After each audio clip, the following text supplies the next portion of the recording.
You are listening to KLRN Radio, where liberty and reason still reign. Most writers and radio show hosts know that to connect with your fans, you need to do more than just write books or record the latest podcasts. There are many different elements that go into forming an online platform, but there are also many hidden traps. To make matters worse, solid advice on how to survive the muddy waters is scarce. In the book Hidden Traps, I talk about some of the important issues of working with an online platform, highlighting traps that could put your physical or internet security at risk or be harmful to your reputation. Are your social media posts just links with a few disjointed words, making you look like someone who can't complete a sentence? Did your new website cost you more than you anticipated? Are you leaking your personal contact details across the web without even knowing it? Then you need Hidden Traps. Hidden Traps is now available in paperback and ebook from a variety of retailers, including Amazon, Barnes & Noble, and Kobo. Visit blackwolfpublications.com for more details. If you're 85 or younger, would you like peace of mind and comfort for your family? We're Final Expense Direct with an urgent message for you. The average funeral today costs over $8,000, but the most you'll get from government benefits is $255. How will your family pay the difference? We can help. Our senior plans start as low as just $1 a day and pay up to $30,000 for a funeral and other final expenses. Peace of mind is easy. There's no medical exam. You'll have lifetime coverage, and your plan can't be canceled as long as you pay your premiums. Call now for free information about our senior plans. Answer a few simple questions and receive approval right on the phone. Plus, call right now and we'll give you a discount prescription card for free. Call 800-553-8687. That's 800-553-8687. Again, 800-553-8687. KLRN Radio has advertising rates available. We have rates to fit almost any budget. Contact us at advertising@klrnradio.com.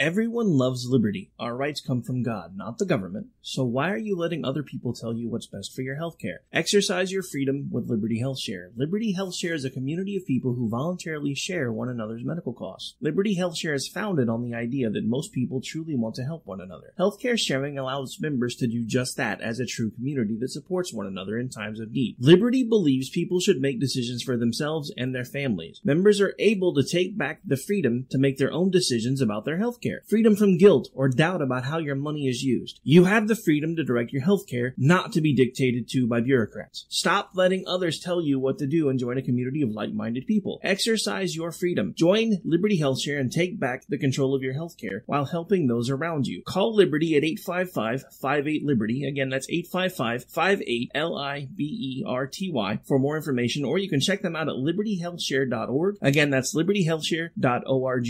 My son was in the Army back during Desert Storm, but even then he wanted an MBA. He looked at a dozen schools, but only one offered the online education and flexibility he needed while he was in a tent in Iraq. Grantham University. Turns out that Grantham's been delivering affordable, relevant college and advanced degrees for over 65 years. Heck, if they can deliver a quality education to a soldier in a tent overseas, think about the flexibility Grantham can offer you so you can earn your degree too. It doesn't matter how complicated or full your life is. If getting a degree is on your bucket list, you'll want to do what my son did. You'll want to call Grantham. Find out how easy it is to get started on your education so you can check that college degree off your bucket list. Call Grantham right now. 800-910-1370. That's 800-910-1370.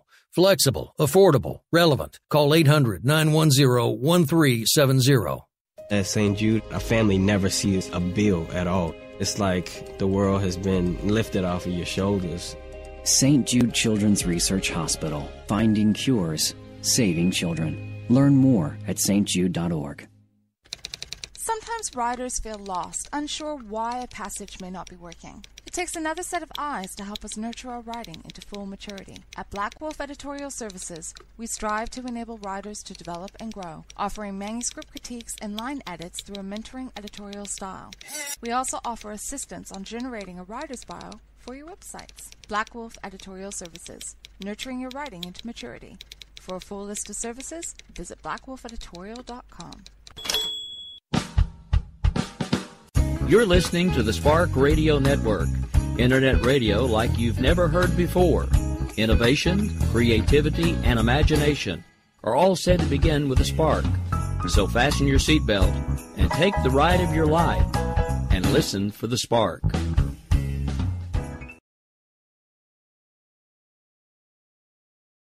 And so, my fellow Americans, ask not what your country can do for you. Ask what you can do for your country. Freedom is never more than one generation away from extinction. We didn't pass it on to our children in the bloodstream. The only way they can inherit the freedom we have known is if we fight for it, protect it, defend it, and then hand it to them with the well-taught lessons of how they in their lifetime must do the same.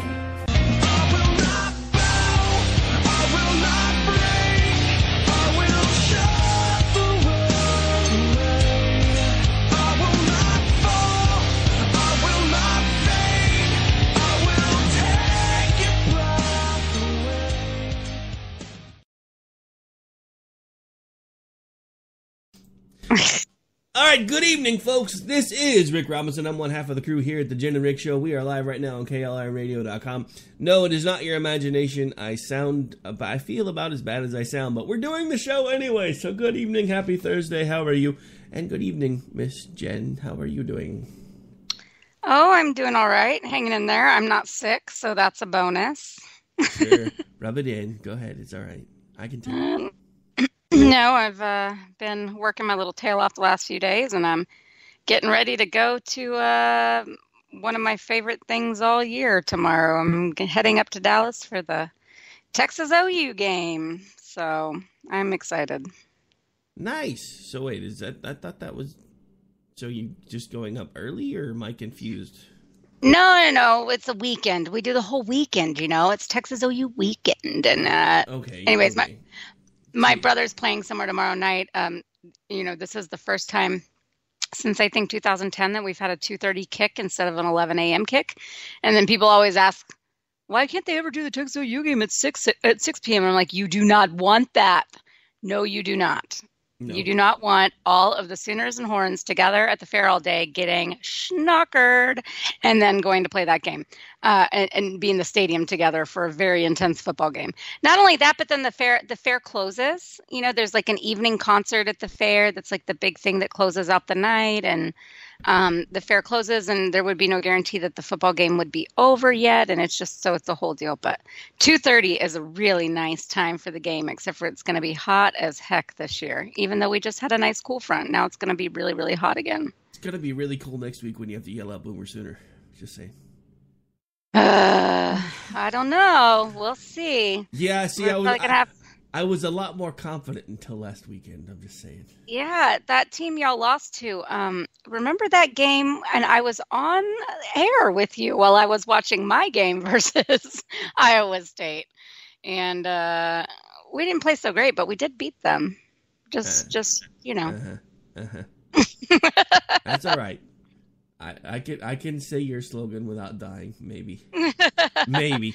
No, but I think it's going to be a good game. We'll see what happens. I think it'll be a real test for our kind of young team and quarterback, and it'll be absolutely a test to see if Mike Stoops learned anything from last week and dealing with his wide receivers and secondary. So Mike Stoops has Alzheimer's. He can't learn anything. He can't remember anything. I mean, my Sooner family has been wanting him gone for a while, so. Dude, I mean, honestly, I thought the only reason he hung around for as long as he did was because he was the brother of the old coach. That dude's gone. Dude, Mike Stoops hasn't known what he's been doing for like the last 4 years. I mean, it's not like he hasn't already left the school and come back. It's time for him to go. He's got nothing. Right. I mean, there's nothing left. I mean, at this point, he I think he buries his play. I think he hides his playbook in the bottom of a bottle of scotch and has to drink it to get there, because it's like nothing he does makes sense. And I'm like, really? Because I honestly, up until last weekend, I've been very impressed because we have some young people on the team. We have some experienced folks too, but we have like the youngest college coach in like history, I think, and he's done fairly well, except for Mike Stoops, who can't seem to fight his way out of a brown paper bag. And I know in football the best defense is a good offense, but the offense can only do so much when the defense can't do shit. Oh, sorry. Yeah. My bad. Oh, I'll be saying a lot worse than that during the game on Saturday, because it's always intense, but it's always so much fun, and I just really enjoy it. And it's kind of like a family for us. It's part of our family tradition and history, and so I'm really excited about it. We do the fair, we do the whole 9 yards, we tailgate in the parking lot. It's just a really good time and lots of memories over the years there. And so win or lose, I always love it. I always have a great time, and I'm always extremely tired and maybe have had one too many beers by the end of it. One too many, she says. Well, it depends. No, I mean, honestly, I think it'll be a good game. Like I said, I was a lot more confident about it until we choked to Iowa State, which was kind of scary. It was just really weird because, everybody had been talking about the Ohio State game, and they're like, whichever team wins this game is going to go to the championship. And as soon as we won it, I was like, nope, we'll screw it up, because we always do. As soon as the media starts talking positively about us, we grab our neck with both hands and squeeze just as hard as we can until we fall over. Well, and I think, you have to consider, too, that Iowa State does always play pretty tough in the Big 12, and they always spoil, like, at least one, top 15 team. And so they never quite get over the hump to, like, win the Big 12, but they're always there, like, threatening to spoil for people. And they had the benefit with this that Ohio State did not, which was several weeks of film to work from first, and playing a Texas team that wasn't, that some people didn't think was going to be that tough. And so there were just a lot of things that they were able to use to their advantage that, even Ohio State didn't have to work with, or no one does at the beginning of the season. So, that's part of the adjustment, but yeah, honestly, I think OU. Well, I said as soon as they lost that game, and so many people I knew were like, "Yeah, hell yeah! Oh, you just went down." And I'm going, "Oh my gosh, oh no!" Yeah. And they're like, "What, Jen? What?" And I'm like, "Well, okay. One of two things happens here. Either they can't, untuck their tail and come out of sulking long enough to really get their heads in this game and play the way that it needs to be played," which has happened on either side before whenever they've lost the week before and they're supposed to be top 5 in the country. So that has happened on either side. So that's a possibility. But what is much more likely is that they will come for blood and play even harder than they might have played, looking ready to kill somebody. So I was going, yay. I don't like it when OU's mad before this game. I really don't. They don't need any more reasons to try to beat us. Yeah, I was going to say, if I were you, honestly, as I would have been more confident going into the game if we hadn't lost. I think you might have been able to be a little more confident about it, though, too, because now they are going to be pissed. I know. And that doesn't go well, because, if you look at the last couple of seasons, we've usually lost fairly early, and then we've gone on to dominate everything else. And, of course, it still wasn't ever enough for it to do any good, because in the Big 12, you can't lose and get anywhere anymore. Right. But it's still enough to where everybody else afterwards was like, how the hell did they lose to them, and then they came and kicked our butt? Because we were mad. Now, we still, like I said, Mike Stoops is having to find his playbook at the bottom of a bottle, so it may not matter. I don't know, I can't help it. I had this visual of, Mike Stoops trying to, find the like a visual of him searching his brain looking for the defensive plays, and it's like this error 404 file not found, just the same thing that keeps popping in my head all the time because it's just crazy. But anyway, I think I've picked on him enough. We have other things to talk about anyway. Everyone's probably like, okay, we get it, y'all like football and this is like your big game, but can you talk about something else? Hey, I'm a Sooner. She's a Longhorns fan, so no, we can't really talk about anything else because this is our weekend. Damn it, this is it. Red River rivalry, baby. But yeah, so Which anyway, they decided to change it to that instead of the Red River Shootout to make it one of the most impossible things to say in all of sports. Red River rivalry, Red River rivalry. I mean, say that 5 times fast. It's ridiculous. Feels like one of those. People sound drunk all the time. They're on the radio going, and don't miss us live from the Red River River. I swear I have not had a beer yet. Like it sounds like it's just, oh man. It used to be the shootout, but that's we can't say that anymore. Can't do that. That's because somebody might get offended. Oh my gosh, I used to love that. I saw all my stuff, that Dr. Pepper Red River Shootout. Anyways, enough of that. So, I guess we could talk about the fact that apparently executive orders are awesome now. Oh my gosh. So, I want to say one thing about people that are like okay with this. I think that there is. I do feel for people that are like, the line of reasoning is, well, we've just already been so screwed and we're so fed up and this is the way they play and they're never not going to play that way. They're always going to play by this set of rules and we can't change it back to where they don't play by this set of rules. So now we've got to adapt and play by those rules too. And so, yeah, I'm fine. Just do what needs to be done to make this better. I kind of get that. I get that from the anger perspective, but it's the same as like, when you want to take revenge on somebody or whatever, is that really like the best course of action? Is that really true to your integrity? Is that really the way that we should do this? I get that it's like, that's the way they do it and it's not fair. So we should just do it too, so that we can get our way. But if you're really a limited government, small government, conservative, and if you're really someone that supports that was angry when this was done, when things were done by Obama, then we got to be strong and be consistent and say that's not okay even if we're in charge. Now, I will tell you that, I'm in a group that, I'm just going to give them a plug, the Federalist Coalition. These guys are pretty good at taking things apart and putting them back together. Apparently, what they've been able to find is this is based on some 1970s law that gives the executive branch access to parts of the insurance industry that weren't necessarily attached to the Obamacare changes. So the sad thing is, whatever they have found to do appears that, at least on first blush, that it will likely stand up to constitutional scrutiny.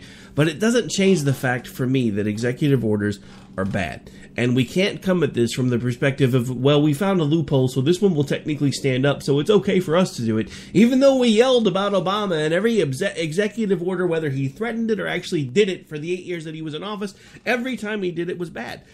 And that was one of the things I didn't bother to tune in because I knew he wasn't going to do it. But I've been asking the same question all day and I can't seem to find an answer.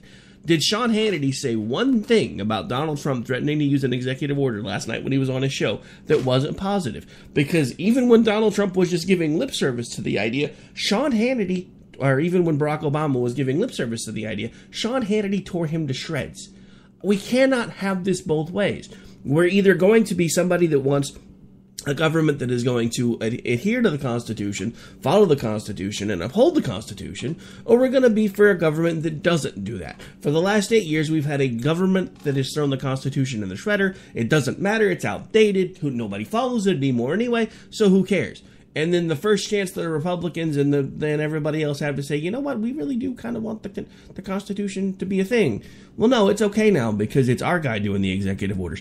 No, screw that. I don't care what it's for. As far as I'm concerned, the only thing an executive order or a proclamation should be used for is pardoning the turkeys. Other than that, they shouldn't be done for anything else because they're pointless. They circumvent the entire Constitution. It goes all the way around the checks and balances that are in place, and it basically makes us a monarchy with a mock Congress. Sorry, I'm a little angry. No, amen. And like I said, I understand the anger from people and wanting to just say, well, they did it, so now, and they won't ever stop doing it, so now we're going to do it too, and screw them, this is how it is now, it's the new way. I understand that sentiment. I understand being pissed and saying, well, why should we do it the right way when, they so clearly are going to do it this way? And not only are they doing it that way, but like the courts are upholding it sometimes. So they're even getting, Supreme Court approval on some of this. So I understand the frustration and just wanting to lash out. But like I said, I just think we have to be intellectually consistent and we have to be constitutionally consistent. And we can't say that we are that it's only okay when one side does it, or it was awful when you did it, so now I'm going to do it back to you tenfold. That doesn't help anyone in this country. All that does is help the politicians. And the worst thing about it is, somebody put this in one of the rooms we're in. Somebody said something similar to this, but that room's so full of stuff I can't go back and give them full credit by doing a full quote. But they pointed out the fact that there really isn't any hypocrisy in politics anymore. It's just precedent. Because, now it's fine because Barack Obama did it, so now Donald Trump's going to do it. And then the next Democrat gets in office going to do it even bigger. Because that's just the way it is. There's no hypocrisy in politics now. It's all just precedent. There's precedent because the last guy did it, so now this guy can do it. No, that's crap, because at some point we have to draw a line. We have to say, we are a country of laws, and we're going to follow those laws, not, well, we're just going to do whatever we want to do whenever the hell we want to do it, and the rest of you little peons can deal with it, because that's exactly what this feels like. Anytime a president says, I have a phone and I have a pen, or I have Twitter and I have a pen, that circumvents everything that we stand for. You don't have the ability to just pass laws with a pen. Laws, come on. Schoolhouse Rock. We need to bring that back. I'm thinking about, and maybe in some of the shows forgoing some of that first 5 minutes of commercials and just running that until right before the show runs. So people are at least hearing how things were supposed to work in this country. Because nobody knows anymore. Because nobody cares anymore. And I'm tired of all of it. I'm to the point now where I'm completely fed up. Because it's like everything that we fight for gets thrown out the window whenever it's our side in power, because when we were the party of the minority party, the Constitution was everything. That was the most important thing. The Democrats were trampling all over it. Now we're the party that's not the minority party, so screw the Constitution. Now the Democrats are the ones yelling about the Constitution when they could give a damn about it for the last 8 years when they were the party in power as well. I'm just tired of it. It's like musical chairs. Whichever party's in power, Constitution was great when we needed it to get here, but now that we're here, screw you guys. Yeah, that's exactly right. And it's so frustrating for, those of us that truly do believe in the Constitution, who truly do revere it and want to adhere to it. I don't just say that in order to score political points. I don't just say that to be able to bolster my argument. I truly believe it. And I feel like there are so many of these so-called conservatives and Republicans that really didn't mean it, because what they meant was, yes, I'll scream about it because, I hate Obama. And now, okay, Trump good. So now I'll just say, well, they did it. And so they didn't get that, they weren't stopped, which means, well, it could be okay. That's what's fair. It's fair, right? They did it, so now we do it. That's what's fair. They don't really believe in it or care about it the way that the party of Reagan claims to. Well, the only thing I'm going to say about that is, to be fair, a lot of presidents have used executive orders. Hell, if I remember correctly, Reagan used a few executive orders. But my defense of that is I was a child when most of the other presidents that have been around in my lifetime have used executive orders. And as I've gotten older and understand how those work, my views on that have changed dramatically, because I don't like the idea of a president being able to rule through edict. I didn't like it under George W. Bush. I didn't like it under Obama. I don't like it under Trump. See, and I still think, I still do think that there can be times where that something could be necessary to be done in that way. I don't like it. I do not believe on it being anything that can have any sort of lasting effect without major legislation. If it's a temporary order in order to fix something in the moment, I mean, I feel like that's more of what an executive order should be for, to get something pushed for a limited period of time while Congress has time to act. And that still can stink when it's not the people on your side in control. But that's not nearly as unfair as just some of these absolute egregious oversteps done by these executive orders in the past. And so I'm not willing to completely write them off and say that not a single one of them is ever necessary or can't be used in a positive way or in a good way. But for the most part, it has been incredibly abused. And that's the problem with, giving an inch. Yeah, you give an inch, they take 20 miles. I don't know. I'm gonna stay angry if we don't change topics. So, I guess another interesting thing though, because and this has to do with Trump again. I guess apparently Donald Trump is now making noise about trying to pull NBC, the National Broadcasting Company's FCC license, and he actually said this on Twitter. Except the fact that NBC doesn't have an FCC license. The individual stations have to have one, but the network actually does not. Seems a little odd. This is absolutely appalling. And this, remember when the Democrats would scream about the fairness doctrine? They wanted something like this because conservatives were so dominating of talk radio. This is such an overstep. This is such an abuse of. I guess he can say whatever he wants, but if he actually tries to push for anything like this and actually enacts something to make it happen, then oh my gosh, that is just absolutely unacceptable. And I just don't even know where to begin with that and the people defending it. Oh, well, they're liars, so they need to be held responsible, and they do hurt the public. He's right, so blah, blah, blah. No. What the heck are you thinking? I mean, that is so egregious, and that is something that I saw Sean Hannity say. It's like, well, how long can they just abuse it and not have to answer for their lies and for this and for that? Are you kidding me? The First Amendment includes the free press for very good reason. And if you start trying to pull licenses and shut things like this down, that absolutely is offending free speech. That absolutely is detrimental to the very fabric of our entire nation. And it's so dangerous. It's such a awful place to go. Well, it's terrifying to me because, again, this is something that I always ask myself because we have to remember the pendulum is always swinging. Just because things have supposedly, notice the air quotes from the way I said supposedly, I swung back to the right this time, which I really don't think in any way that they have, because I'm sorry, I still think Donald Trump is much further to the left of me than he should be to be a Republican president. Then eventually at some point the other side's going to get a turn. So for all of you conservatives, and again, air quotes, conservatives, that are okay with Donald Trump making noise about censoring NBC, CBS, ABC, all of the above, what happens when it swings back around to Fox News again? Are you going to be okay with it then? Because that's what's going to happen. Because remember, there's no hypocrisy in politics. There's only precedent.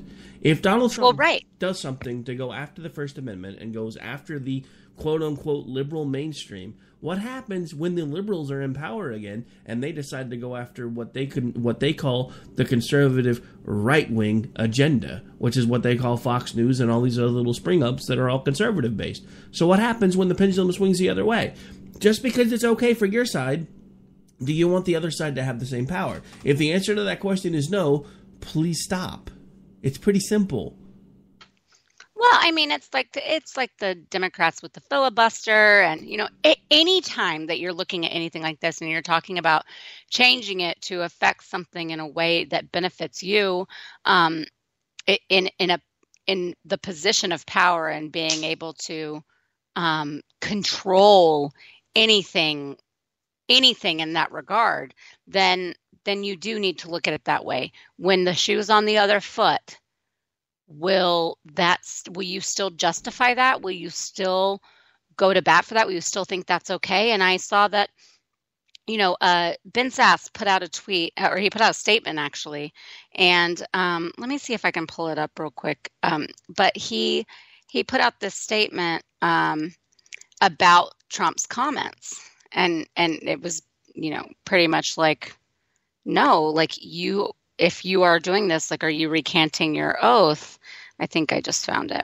He says, so following President Trump's apparent threat of the freedom of the press, but Senator Ben Sasse asked if the president was recanting his oath to protect the First Amendment. Mr. President, words spoken by the President of the United States matter. Are you tonight recanting the oath you took on January 20th to preserve, protect, and defend the First Amendment?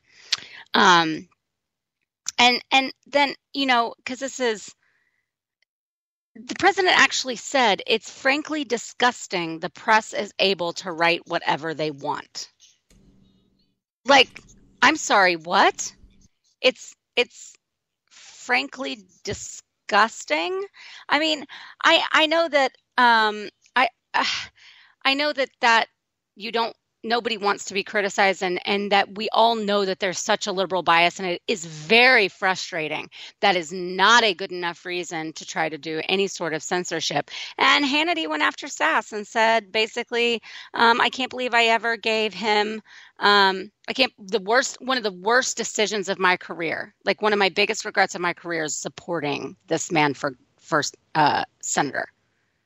I mean, give me a freaking break. You have got to be kidding me. One of the biggest, I just put, nah, because you know what, Mr. Hannity, eventually it's going to come out to see that supporting Trump was one of the biggest mistakes of your career. And just going, lips to butthole as often as you could is going to be the biggest problem with your career. Not supporting a constitutional conservative who actually has integrity, is honest, and is consistent in his views, no matter who is in charge, like Ben Sasse. And that was just absolutely disgusting to see him say that, when basically all Sasse was asking was, if you are now willing to sacrifice the First Amendment, then are you actually even upholding what the oath you took to the American people and to this government? So, so disgusting. It makes me sick. And I think Trump's full of a lot of bluster, and I don't really see anything coming of this. But I do think that it's appalling that he would even think to say that they should not be allowed to speak. The only reason I'm not as optimistic as you is because he made the same threats during the primary. He did, but I'm just saying I don't know how I don't know how that goal can be achieved. You see what I'm saying? Like, he may try and he may do a few things, but I don't see how that goal can ultimately be achieved and be upheld at all. I think, hey, you want to talk about riots? Guess what'll happen if you do that? I mean, it's not just going to be some tiki torch wearing clad dorks and some pussy hat wearing women marching on Washington and leaving a bunch of trash behind. I mean, I think there will be actual, like, a ramp up of political violence. Yeah, no, I mean, I get it, but, after, and again, this is me because I'm in a mood, so just bear with me. After seeing all the supposed conservatives get excited about an executive order today, I'm pretty sure. Remember when everybody joked about how Trump could shoot somebody on Fifth Avenue? Nobody'd give a crap. I think we're pretty much there.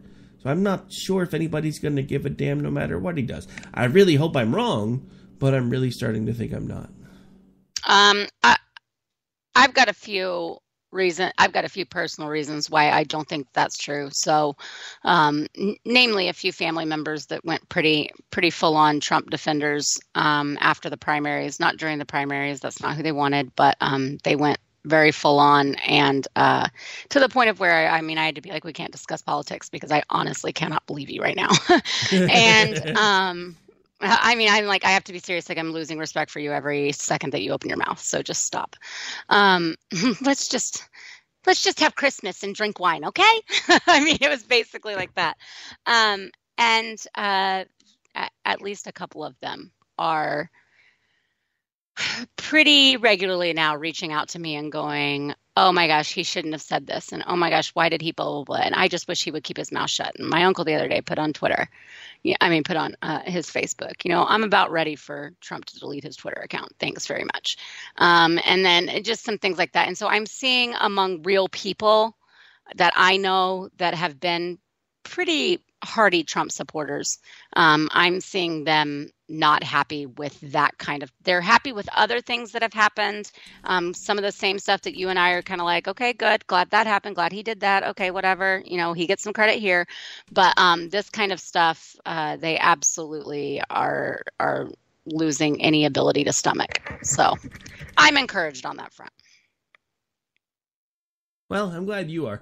All right, so, and you may have more things going on than I do right now, so as far as being able to keep up with that type of stuff. I see the thing about most of the people that I deal with on social media on a regular basis, they either were already always for Trump or they've always been against Trump, and really I haven't really seen anybody change sides yet, so I don't know. But anyway, we are officially really, really long, so we've got to take a break. We'll be right back here in just about 4 minutes. Stay tuned. My computer actually cooperates with me here. Almost. Maybe.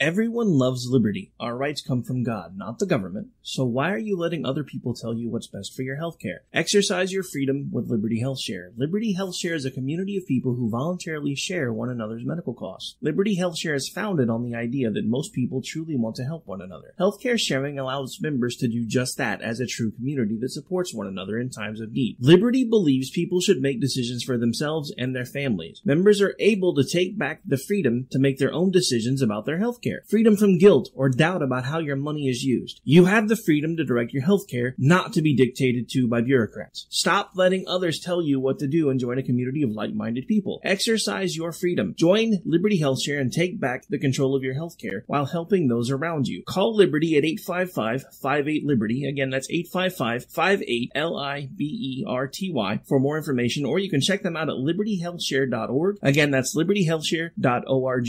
My son was in the Army back during Desert Storm, but even then he wanted an MBA. He looked at a dozen schools, but only one offered the online education and flexibility he needed while he was in a tent in Iraq. Grantham University. Turns out that Grantham's been delivering affordable, relevant college and advanced degrees for over 65 years. Heck, if they can deliver a quality education to a soldier in a tent overseas, think about the flexibility Grantham can offer you so you can earn your degree too. It doesn't matter how complicated or full your life is. If getting a degree is on your bucket list, you'll want to do what my son did. You'll want to call Grantham. Find out how easy it is to get started on your education so you can check that college degree off your bucket list. Call Grantham right now. 800-910-1370. That's 800-910-1370.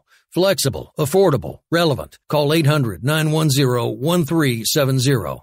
Tired of paying outrageous prices for Viagra? Well, we have great news for you. Now you can finally get Viagra at huge discounts. Healthy Man allows you to save up to $500 on Viagra. Why pay U.S. pharmacy prices of $15 per pill or more when you can get Viagra for less than $3 a pill? Call today and get 40 Viagra pills for only $99. This can cost as much as $600 at your local pharmacy. You can't afford not to call us. If you want Viagra at the lowest prices, never pay $15 $3 a pill pharmacy prices again. Get Viagra for less than $3 a pill. Call 1-800-516-7602 today and save up to $500 and get 40 pills for just $99. Healthy Man is fast, easy, and affordable. Operators are waiting at 1-800-516-7602 to take your call right now. Call 1-800-516-7602. That's 1-800-516-7602. Again, 1-800-516-7602. Attention business owners and independent contractors. This is a money-saving message from Tax Mediation Services. If your business owes $20,000 or more in taxes, we can help you today, right now. Listen, dealing with the IRS is no picnic. It's an intimidating and extremely stressful process, and you don't want to go it alone. Our attorneys know every law, every tax break, and every possible opportunity to help you resolve and reduce your tax debt. And if you owe more than $20,000, you may be at the top of their hit list. So don't take your tax debt lightly, because it will not go away on its own. The IRS can seize your bank accounts, your home, and even shut down your business. Call our tax experts today at 1-800-783-0810 and let us deal with the IRS while you focus on your business. That's 1-800-783-0810. Again, that's 800-783-0810.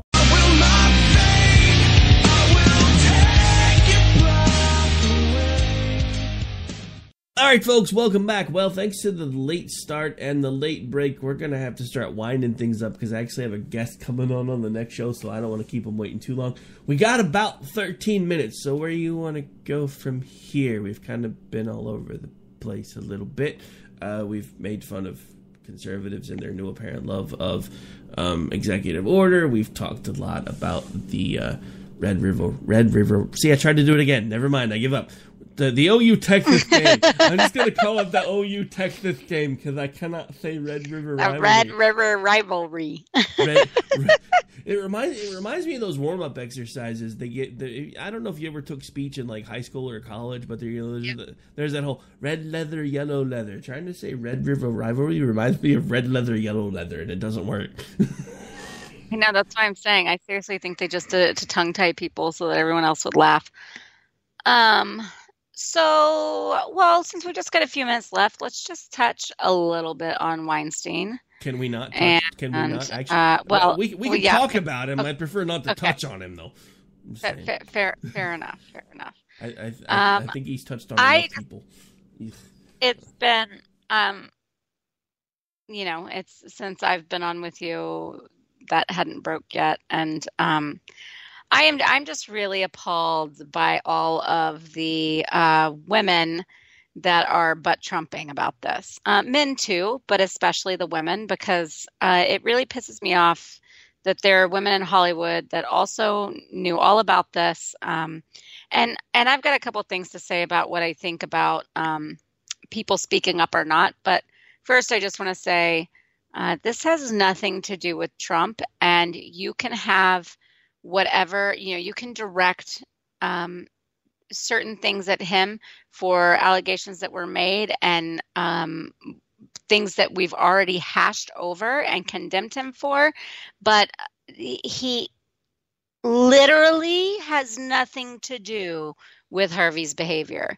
And so to butt Trump in order to kind of, I don't even know, they say I'm not excusing anything and I'm not trying to, sidestep it, or we're not trying to push it aside or downplay it, but Trump, and that's exactly what you're doing. It's so offensive. They've acted like conservatives don't care. Well, I'm glad conservatives finally care about abuse. No, M or effer. We obviously do care about abuse. There are millions of conservatives in this country, and millions of them have been abused or raped. And those that haven't been have a loved one who is affected by the fact that they were abused or raped. And it's this is not something that sees a political party. All of the people who have been abused are not all Democrats, and all the people that are doing the abusing are not Republicans or Democrats. This does not stay within a certain party line. What is fair criticism is the way in which the left has handled people like this, and because of the way they pound their chest over women's issues and all sorts of other things under their little moral hat there that they think that they wear. So that it's just really insulting to me to and really does no justice for the victims to say, well, I mean, that might be bad, but also, like, Republicans do it and they just don't say anything. What are you talking about? This was kept quiet for decades. What do you mean don't say anything? Like, this literally is not saying anything for decades, and there are hundreds of people.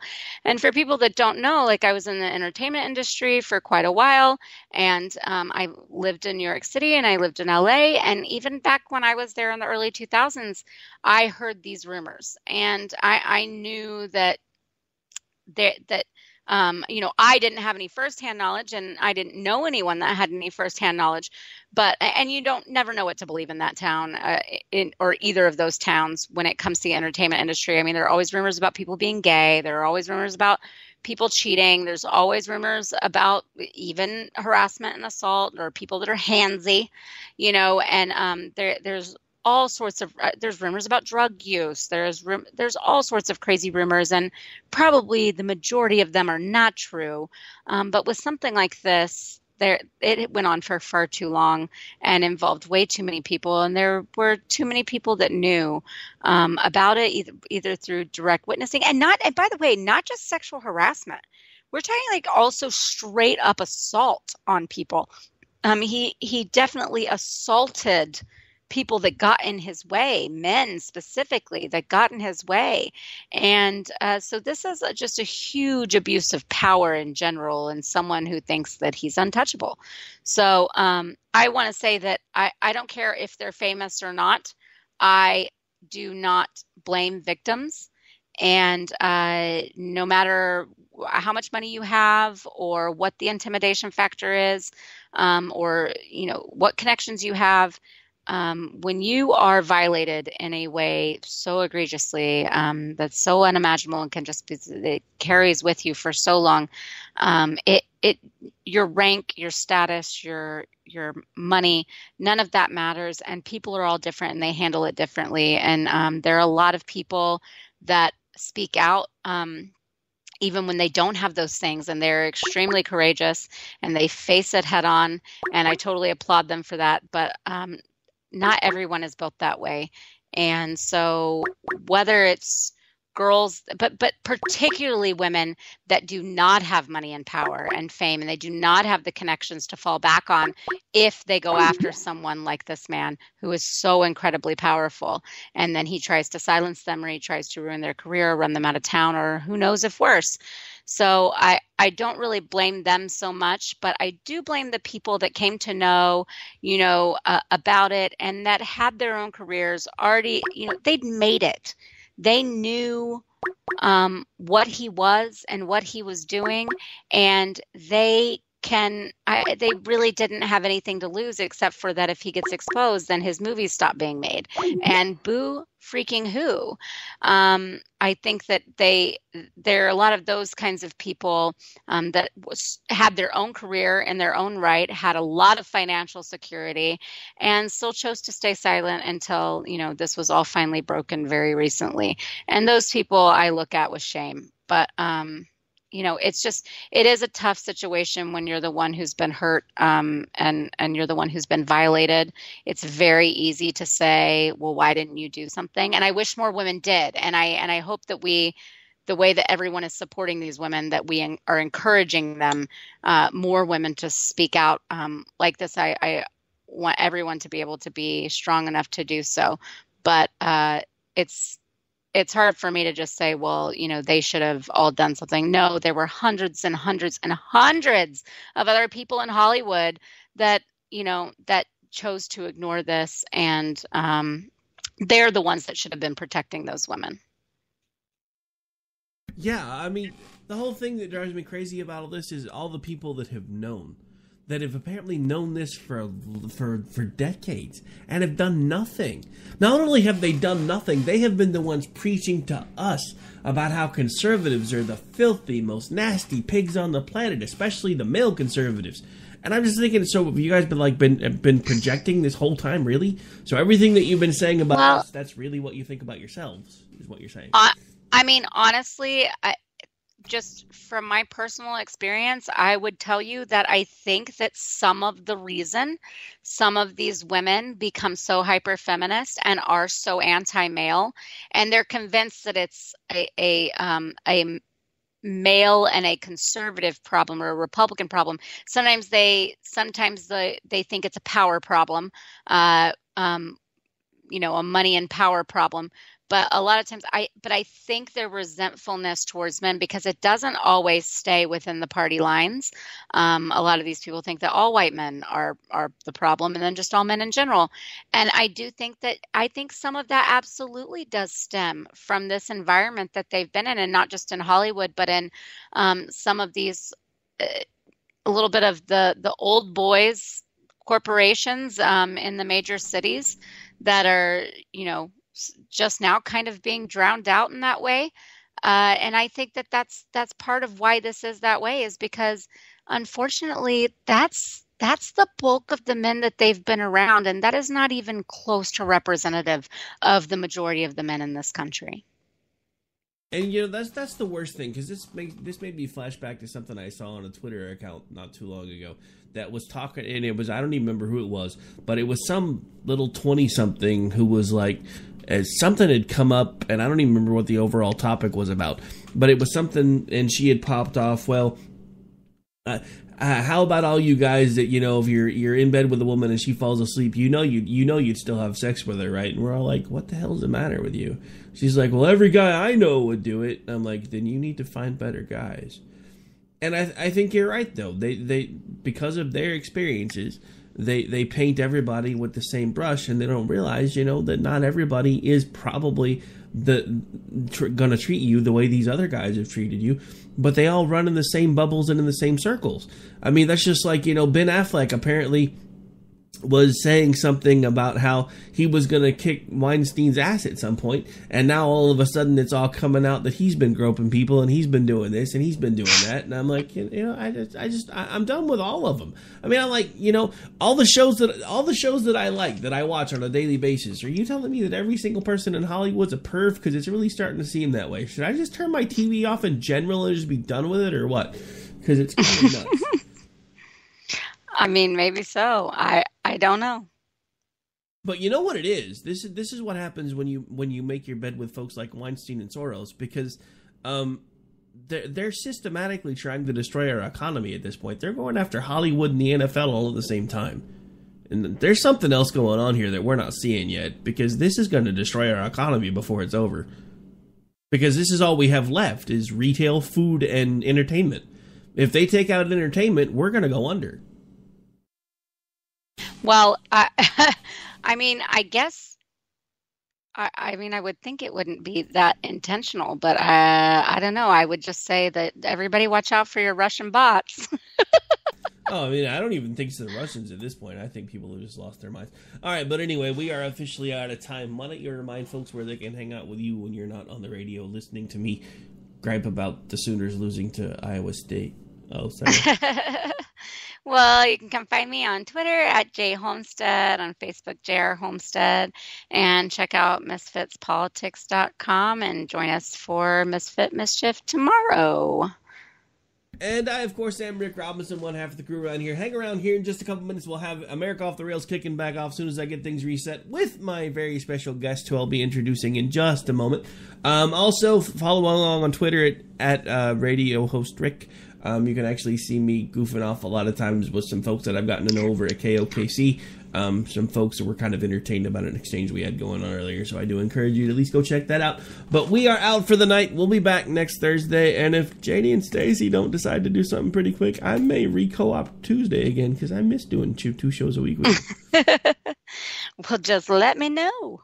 All right, folks, we're out. Have a good night. God bless. Remember, tomorrow's Friday, so at least one way or another, the weekend's coming. Please, God, don't let the Sooners lose to Texas. I don't want to have to yell that slogan. Good night, folks!